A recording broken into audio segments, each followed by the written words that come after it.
خیبر پختونخوا کے ضلع کرم میں حالات مکمل طور پر معمول پر نہیں آ سکے۔ اب بھی وہاں پر حالات لگ بھگ ویسے ہی ہیں۔ 2 روز پہلے کوشش کی گئی جب 35 ٹرک جو تھے ان میں بھی چھوٹے چھوٹے شہزور گاڑیاں تھیں جو کہ سامان سے لدی ہوئی پڑا چنار اور لوور کرم میں بگن بھیجے گئے۔ جہاں تک بات ہے پاڑا چنار کی تو وہاں پر 25 ٹرک گئے جس میں زیادہ تر خوراکی اشیاء تھیں، اور وہاں پر جو لوگ تھے ان کا یہ کہنا تھا کہ یہ تو ہاتھوں ہاتھ ہی فروخت ہو گئے اور اس کے لیے انہوں نے منہ مانگی قیمت دی ہے۔ یہاں نہ LPG ملتا ہے اور نہ ہی فیول، گاڑی بھی نہیں چلتی ہے اور لوگ گاؤں سے پیدل آ رہے ہیں۔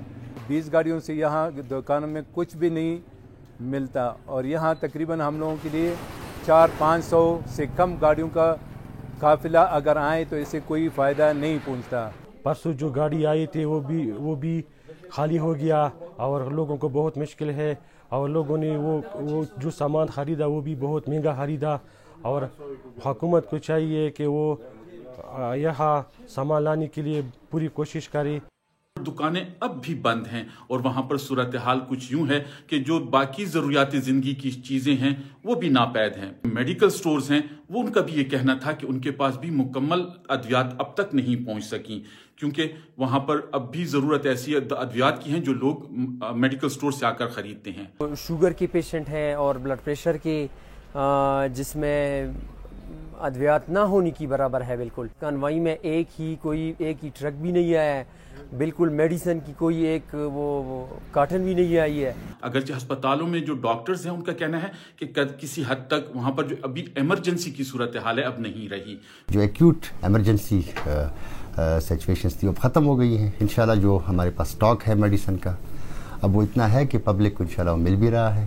جتنے بھی میرے پاس ایڈمیٹڈ پیشنٹس ہیں، چونکہ باہر کی مارکیٹ بالکل خالی ہے، تو تمام کی تمام سپلائی جو ہے وہ ہماری طرف سے ہی جا رہی ہے، انشاءاللہ جاری رہے گی۔ جو باہر کی مارکیٹ ہے وہ بالکل خالی ہے، تو ان کا اثر باہر کے کلینکس کے اوپر بھی ہے۔ تو پیشنٹ کا جتنا بھی فلو ہے اس وقت وہ تقریباً سبھی ڈائیورٹ ہو گئی ہے DHQ کی طرف۔ انشاءاللہ یہاں پہ چل رہی ہے، ان کی مینجمنٹ بھی چل رہی ہے، ان کی فیسیلیٹیشن بھی ساتھ ساتھ چل رہی ہے۔ جہاں تک بات ہے باقی شہر کی تو وہاں پر اب بھی خاموشی ہے۔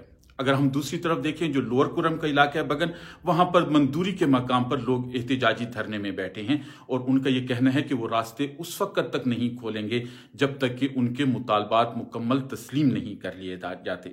ان کا یہ کہنا تھا کہ جو ایک دن کے لیے انہوں نے ریلیف دیا تھا وہ صرف انسانی ہمدردی کے لیے راستے کھولے تھے۔ یہ تو 9 ٹرک امداد تھا، لیکن یہ تو آج آپ کو پتہ ہے کہ سرد ہے، یہ تو جو امداد ہے تو خیمے وغیرہ ہے، یہ تو مستقل امداد نہیں ہے۔ ہمارا جو مطالبہ ہے وہ مستقل امداد کی ہے۔ یہ جو گرانے مسمار ہوئے، وہ جو دکانیں جلی ہوئے، اور اس کے علاوہ سب سے پہلا جو ہمارا مطالبہ ہے کہ لشکر کشی کی جو ماسٹر مائنڈ ہے اس کو پکڑنا ہے۔ حکومت اپنا ریٹ قائم کر کے اس کو پکڑے تو ہم درنا اس دن ختم کر دیں گے۔ حکومت کی جانب سے کوشش ہے کہ کسی طریقے سے حالات کو بہتر کیا جا سکے، لیکن اب تک کوئی ایسے اقدامات بظاہر نظر نہیں آ رہے کہ کوئی ایسی بھرپور کوشش کی جائے کہ یہ راستے کھولے جائیں، لوگوں کی مشکلات کو حل کیا جائے۔